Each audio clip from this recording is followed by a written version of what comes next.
Le Monde économique, lui, lorgne sur les retraités. Alors que la pénurie de main-d'œuvre touche tous les secteurs, ils sont de plus en plus nombreux à être courtisés. Une reprise d'activité qui doit tout de même respecter certaines règles. Voyez ce reportage de Franck Grasso et de Marine Zamit. Jean-Pierre a repris du service depuis quelques semaines. Ce chauffeur de 61 ans est officiellement à la retraite en raison d'une carrière longue.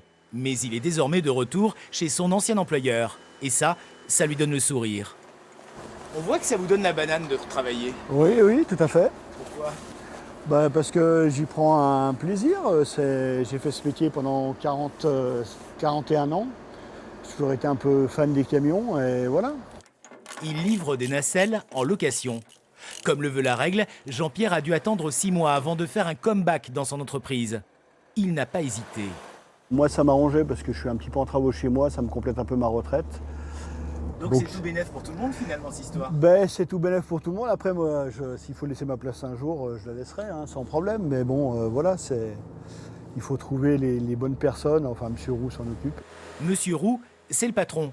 Il porte un regard bienveillant sur ses salariés retraités. Dans le contexte actuel, il lui sauve la mise.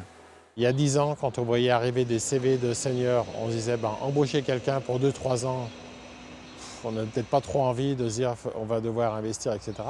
Aujourd'hui, quand on voit arriver un CV de senior, on ne le regarde plus pareil, parce qu'on a besoin de monde.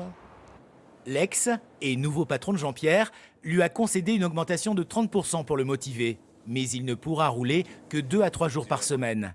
À la caisse de retraite, on surveille ses reprises d'activité. Elles sont sous condition pour les personnes qui n'ont pas atteint l'âge légal de 62 ans. Dans ces cas-là, vos revenus vont être plafonnés à un certain montant. La personne ne pourra pas dépasser 2 487,33 € brut de revenus, donc retraite et salaire cumulé. Soit 160% du SMIC à ne pas dépasser, au risque de voir sa retraite écrêtée, comme disent ces spécialistes. En France, un peu plus de 3% des retraités travaillent encore, contre 1% il y a 10 ans.